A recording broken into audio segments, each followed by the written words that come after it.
Hey everyone, welcome, and I am Shanaz, and I am my evolution. I am at restorative yoga training right now. This is my hotel room in Whistler, BC. Getting to enjoy some really nice weather. Last couple days have been about 28, 29 degrees, and just enjoying the sunshine in between my training. But I wanted to give you this special gift from me as I'm learning, and what I feel are the top two yoga poses, restorative yoga poses, that we all need because our world is just so stressed out, and we need this recovery time to tap into our peripheral nervous system. So that would be our nervous system that is opposite of our fight or flight. We need that time to calm down. And these two yoga poses are very obviously restorative, but not only restorative to our body, but restorative to our mind, restorative to our heart, restorative to a lot of organs that are inside of our body. This is where the deeper healing of ourselves takes place. So the first pose, and keep in mind, I do have my own yoga mat here. So taking a look at the props that you might need, I have a yoga mat. But if you don't have a yoga mat and you're traveling, or if you're just at home, comfy carpet will do. Or if you're up for the hard floor, that's fine, but it'd be nice to maybe lay a blanket or a towel if you don't have a yoga mat. So I have my yoga mat, but the rest of my props, I didn't bring official yoga props, but you don't need official yoga props. You can use, I've got the two cushions from the couch, and I've got a spare blanket over there. And hotels are actually perfect for that. They provide you with extra blankets and cushions, so that's all you need for bolsters and some extra comforting props.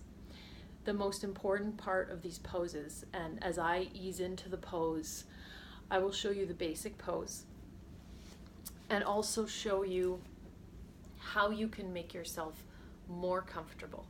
So if you have any issues with your head and neck, what you can do to make that area the most comfortable it can be. If you have any areas such as lower back, sciatica, what you can do to your lower body as well to make that as comfortable as possible. If we put ourselves in the most comfortable position that we can for this pose, and remembering that we will hold this pose for about 10 minutes. I won't on the video, but when you decide to do it on your own, you can first practice the pose and then not watch my video and try it out on your own.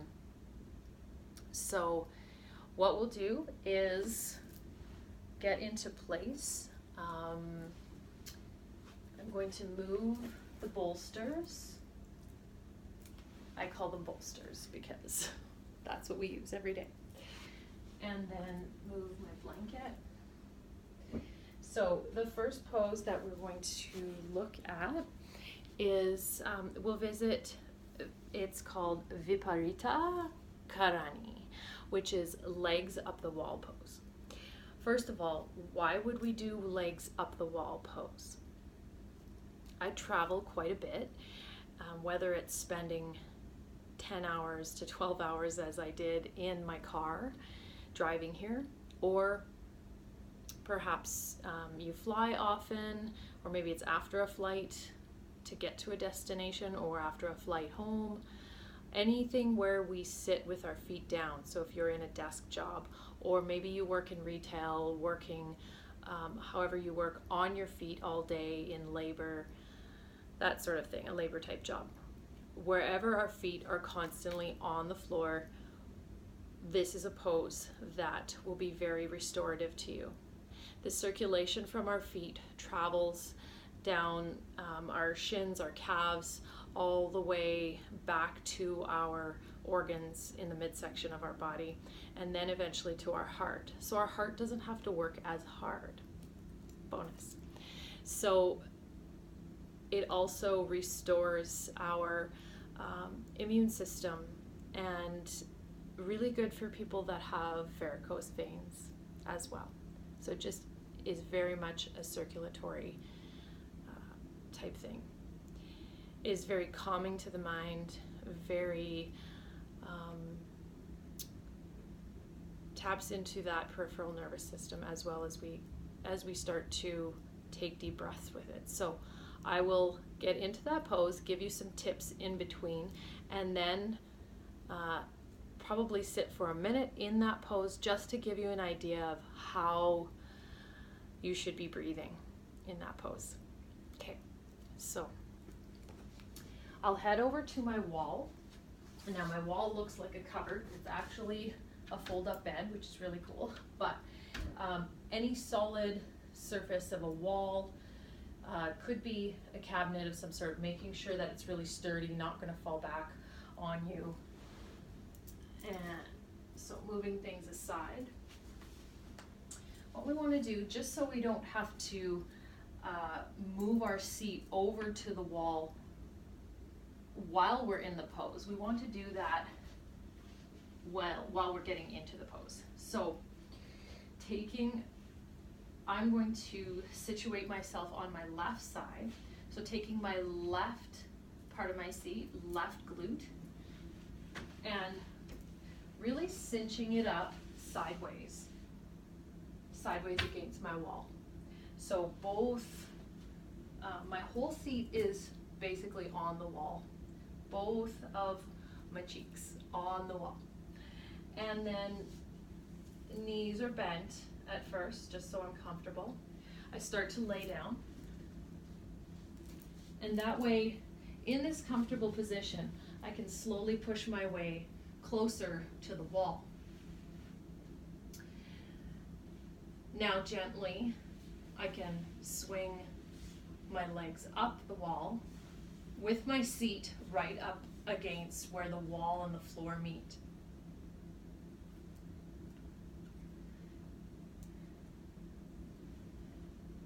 Making sure you have enough room to spread your arms slightly out to the side. If for any reason your hamstrings are very tight, feel free to create a soft bend in your knee. If you're feeling any tightness or soreness in your lower back, this is where props come in. I feel pretty good with the floor and my mat, but if I were to feel any discomfort, maybe it's maybe we've exerted ourselves too much, or if you have any injuries in that area, feel free to take as many layers of that blanket and just creating a cushion, or maybe even a small cushion under that small of your back, just so it's a little bit more comfortable. So we've traveled from our toes, soft bend in our knees if that's not feeling right, traveling up to our hips to see if they're comfortable, traveling up to the small of our back to see if that's comfortable. Chest, shoulders, arms. There is a possibility that you can, if you have eye pillows or sandbags to hold, just to root yourself or ground yourself down a little bit further. And then one final option is to consider the positioning of your head and neck. So what I can suggest is either a cushion. So I have this pillow or sofa cushion that I can use that elevates my head and neck. Perhaps I don't want to elevate my whole head. You can take anything. This is actually a humongous scarf of mine, or maybe you have a small towel handy, a yoga towel, or just a regular towel. I like to roll up just a small part of that for my cervical spine and put it under, just under that portion of my neck to support it and create enough thickness so that it's really comfortable. if you have someone assisting you, you can get them to help you with your props. Otherwise, getting yourself ready. And then deep breathing through your nose to tap into that peripheral nervous system. Exhaling with a sigh out your mouth.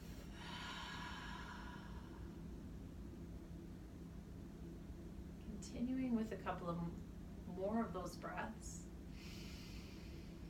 Belly rising and exhaling through your mouth.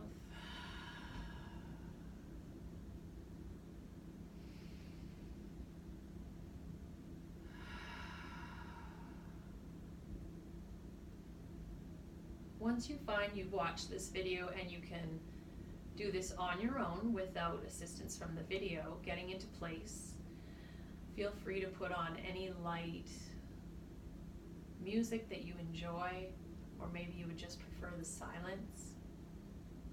You can certainly improvise with this and bring this outside with a blanket on the grass and your feet, perhaps they travel up a tree. Just be sure to make sure you have a really comfortable support for that lower back in case the ground is really uneven.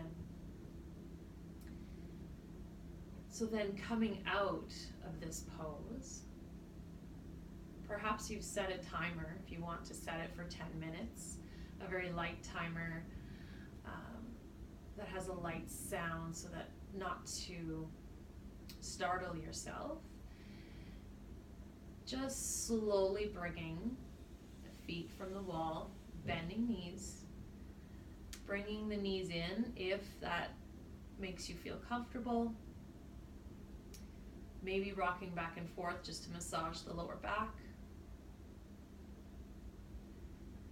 And then as we got into the position, slowly bringing your knees to one of the sides, really controlled. Spending a breath or two here.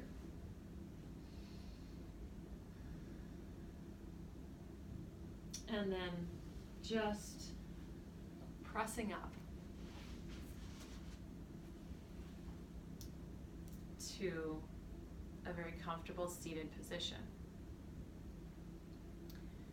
That essentially is legs up the wall pose.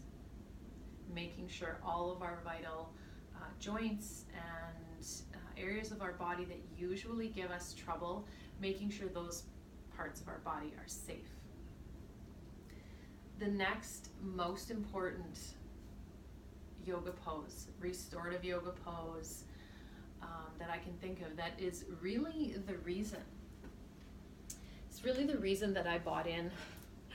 It's the reason I bought into yoga in the first place when I went to my first yoga class about 10 years ago. It is our final resting pose, or corpse pose, Shavasana. Yes.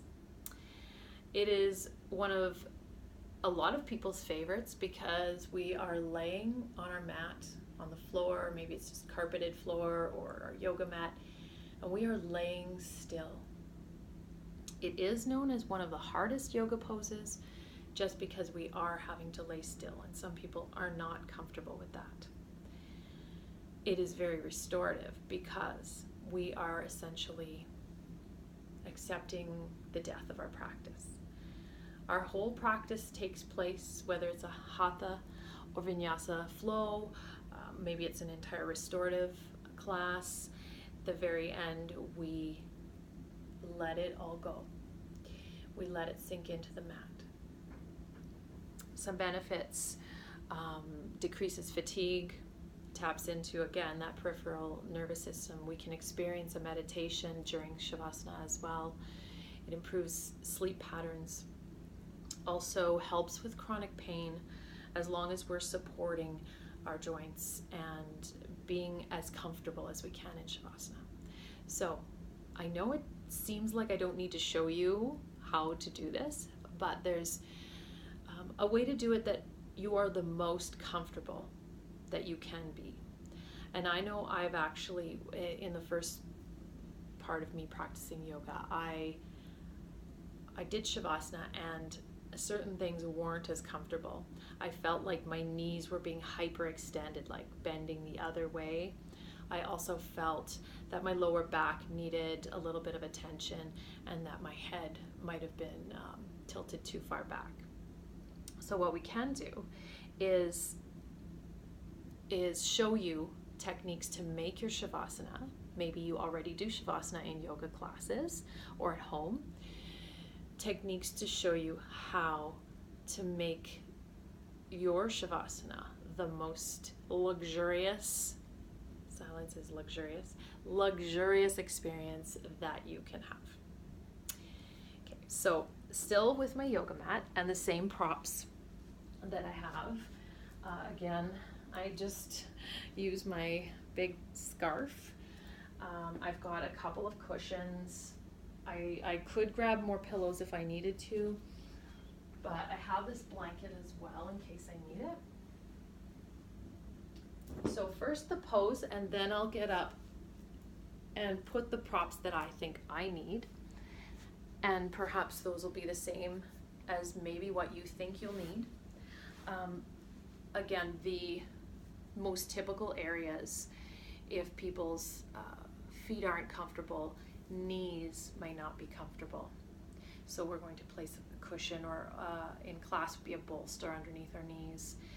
Maybe lower back is feeling a little bit tight. And then head and neck, making sure our whole head and neck is very supported and very comfortable.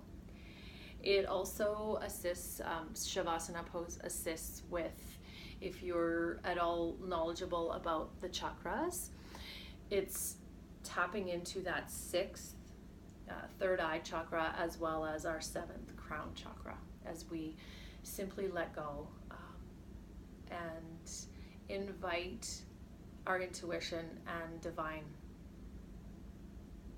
We let that in. All right, so I'm going to ease myself back very gently. Depending on what pose you come out of, just be very gentle with yourself. I usually let my feet fall open. And depending on the day, sometimes I leave my arms diagonal a little bit further apart from the midline of my body, and my palms are facing open to receive. Or perhaps if your hands are feeling like they want to give some energy to yourself, feel free to put your hands on your belly or wherever else they feel absolutely comfortable. So I prefer my hands by my sides, as sometimes I put those same sandbags or eye pillows in each hand to weight my hand down, as well as to stretch my fingers out, because most of what I do in a day requires my hands to be closed. So I like to have something in my hands to weight them down. And then simply, if you're comfortable without any props, simply closing the eyes and taking a nice deep breath with that cleansing sigh.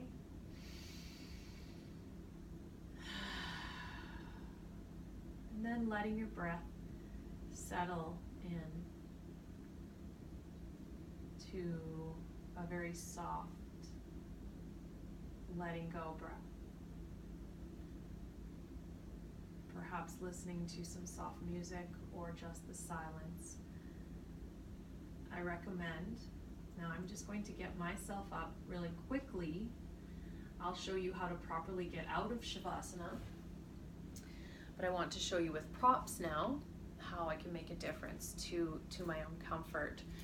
So what I would like to do is the same thing for legs up the wall. I'd like to put a rolled up soft something like blanket.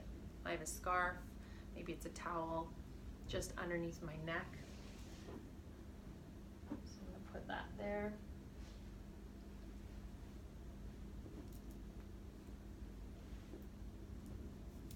And I'm going to put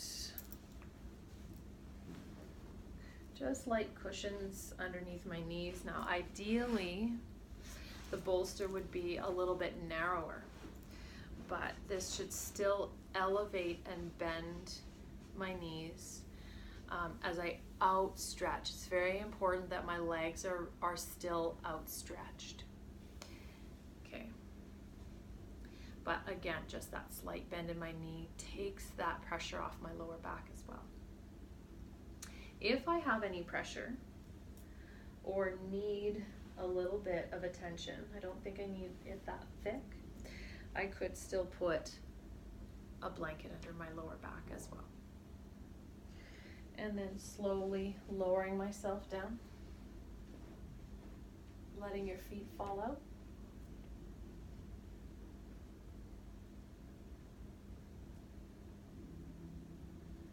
And gently closing the eyes and letting your day or your practice simply go. Surrendering it into the floor of the earth.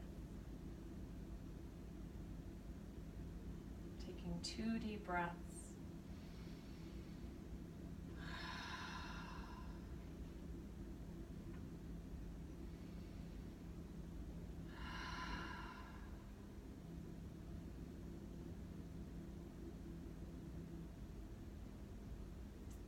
And then coming out of Shavasana, hopefully you're still on that verge of not being asleep, but awake, but just very relaxed. As your timer goes off, just gently wiggling the fingers, wiggling the toes.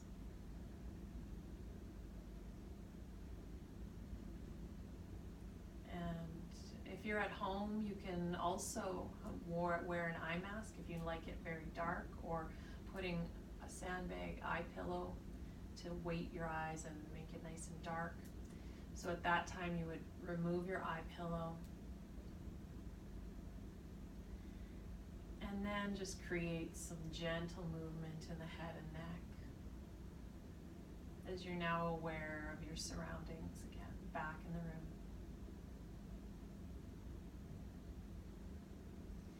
And then slowly bending in at the knees.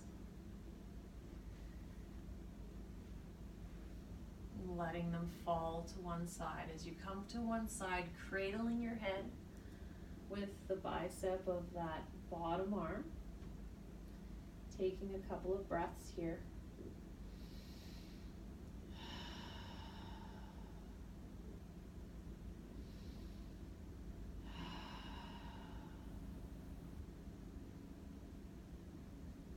And then as you inhale, just slowly pressing up